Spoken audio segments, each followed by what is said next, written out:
మహానాడుకి వివిధ జిల్లాల నుంచి పెద్ద ఎత్తున కార్యకర్తలు తరలిరావడం కూడా జరుగుతుంది. ప్రస్తుతం మనతో పాటు నర్సాపేట ఎమ్మెల్యే అరవింద్ బాబు గారు ఉన్నారు. ఆయనతో కూడా మాట్లాడతాం. గత 5 సంవత్సరాల పరిపాలన చూసిన తర్వాత ప్రజలు పెద్ద ఎత్తున మీకు ఒక గొప్ప విజయాన్ని ఇచ్చారు. దాంతో పాటు మహానాడుకు కూడా ఇంత పెద్ద ఎత్తున కార్యకర్తలు తరలిరావటం వెనక వ్యూహం కూడా ఉన్నదంటున్నారు. ఏంటి సార్? జనరల్ గా ఉమ్మడి కూటమి ఏర్పడిన తర్వాత తెలుగుదేశం పార్టీ ఆత్మీయులు, కార్యకర్తలు, నాయకులు, అభిమానులందరూ కూడా మంచి ప్రభుత్వం రావడం జరిగింది. గడిచిన 5 ఏళ్లుగా పడిన కష్టాలని పోయినని చెప్పి ఆలోచనతోటి వాళ్ళ కడపలో మనం పెట్టడం జరిగింది. ఎందుకంటే జగన్మోహన్ రెడ్డి తీరు మారలేదు. జగన్మోహన్ రెడ్డికి సరైన రీతిలో జనాలు బుద్ధి చెప్పారు. ఆ బుద్ధి చెప్పిన దాన్ని కూడా మళ్ళీ 2029లో కూడా ఇదే విధంగా మళ్ళీ జనాలు జగన్మోహన్ రెడ్డి బుద్ధి చెప్తారు. ఎప్పటికి కూడా జగన్మోహన్ రెడ్డికి ముఖ్యమంత్రి కాలేడు. అటువంటి కార్యక్రమంలో ఆయనకి సరైన రీతిలో మరి ప్రజలు బుద్ధి చెప్పారని చెప్పి తెలియజేయడానికి ఇక్కడ కడపలో ఇవాళ మరి మహానాడు కార్యక్రమాన్ని పెట్టడం జరిగింది. మహానాడు అనేది పెద్ద పండుగ, పసుపు పండుగ. కడపలో ఈ కార్యక్రమాన్ని పెట్టడం వల్ల వైసీపీ కడపలో పడకేయాల్సిందే. ఇది తెలియజేయడానికి ఈ కార్యక్రమం ఇక్కడ పెట్టాము. ప్రజలందరూ కూడా ఇవాళ సిద్ధంగా ఉన్నారు. ఉమ్మడి కుటుంబంలో మేము ప్రశాంతంగా ఉన్నాము.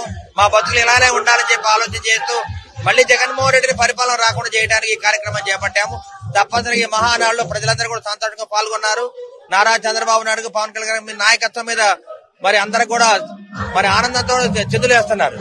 జగన్మోహన్ రెడ్డి గారు మాట అంటున్నారు, రాష్ట్రంలో అరాచక పాలన నడుస్తుంది, ఎస్పెషల్లీ పల్నాడు జిల్లాలో ఎక్కువ ఫ్యాక్టరీస్ ప్రోత్సహిస్తున్నారు చెప్పని అంటున్నారు.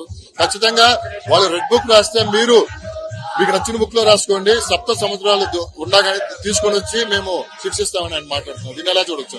జగన్మోహన్ రెడ్డి తీరు మారలేదు. ఇంతానని చెప్పాను, దెయ్యాలు వేదాలు వలించినట్టు వాళ్ళ ప్రభుత్వంలో అవినీతి, దుర్మార్గులు ఎన్నో ఎక్కువైనాయి. పోలీస్ కేసులతో జనం భయపడిపోయారు.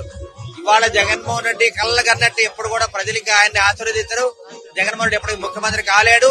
ఇవాళ చట్టపరంగా ఎవరైతే గడిచిన 5 ఏళ్లలో దుర్మార్గాలు చేశారో వాళ్ళ మీద చట్టపరంగా చర్యలు తీసుకుంటాం. కాబట్టి ఎవరు కూడా భయపడాల్సిన పని లేదు. సామాన్యమైన ప్రజల జోలికి వాళ్ళ ప్రభుత్వం వెళ్లదు. ఎవరైతే తప్పులు చేశారో వాళ్ళ మీదే చట్టపరమైన చర్యలు తీసుకుంటామని చెప్పి మీడియా ముందు తెలియజేస్తున్నాం.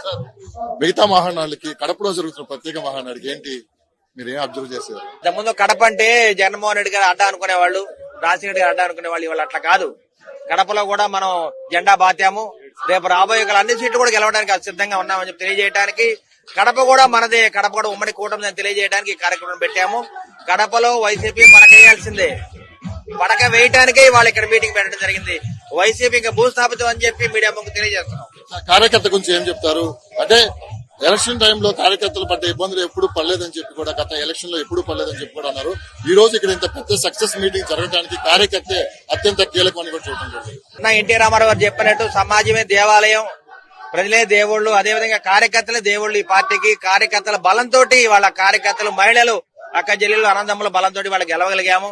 ఒకటే గమనించాలి మీరు, టీడీపీ, జనసేన, బీజేపీ కాదు, వైసీపీలో ఉన్న కార్యకర్తలు, నాయకులు కూడా ఈ ఉమ్మడి కుటుంబం గెలిపించారు. వాళ్ళు కూడా మా ధన్యవాదాలు తెలియజేస్తున్నాము. ఇవాళ వైసీపీ నాయకులు, కార్యకర్తలు తెలుసుకోవాలి, మంచి ప్రభుత్వం, మంచి నాయకుడున్న చంద్రబాబు నాయుడు గారి దగ్గరికి రావడానికి అందరూ కూడా ప్రయత్నం చేస్తున్నారు.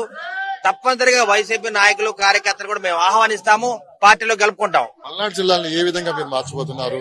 ఇప్పటికే ఫ్యాక్షన్ కి దూరంగా ఉండాలని చెప్పి కూడా ప్రజలు కోరుకుంటున్నారు. అడపాదడప చిన్న చిన్న సంఘటనలు కూడా జరుగుతున్నాయి. దీన్ని రాజకీయంగా కూడా మలుస్తుంది. ఈ ఉమ్మడి కూటమిలో ప్రజలు కూడా చాలా శాంతియుతంగా బతుకుతున్నారు, ఎవరి పనులు వాళ్ళు చేసుకుంటున్నారు. కానీ వైసీపీ కార్యకర్తల నాయకులు కొంతమంది దుర్మార్గులు మరి గ్రామాల్లో అలజడి సృష్టించి శాంతి వాతావరణం లేకుండా చేద్దాం ప్రయత్నం చేస్తున్నారు. కాబట్టి ఉమ్మడి కుటుంబ నాయకులు, కార్యకర్తలు అందరూ కూడా సమన్వయం పాటించి మనమందరం కూడా పల్లెలు బాగుండాలని చెప్పి కార్యక్రమాన్ని చేపట్టాము. వైసీపీ వాళ్ళు రెచ్చగొట్టినా గానీ, టీడీపీ గానీ, జనసేన, బీజేపీ ఎవరు రెచ్చిపోవటం లేదు. చట్టపరమైన చర్యలు తీసుకోవడానికి ప్రభుత్వం సిద్ధంగా ఉంది. నారా లోకేష్ బాబు యువ నాయకుడు, ప్రజాగలం ద్వారా వాళ్ళు ప్రజల్లోకి వెళ్లారు. ఇవాళ యువత అంతా కూడా ఆయన వెంటే ఉన్నారు. రాబోయే కాలంలో కాబోయే నాయకుడు నారా లోకేష్ బాబు గారు.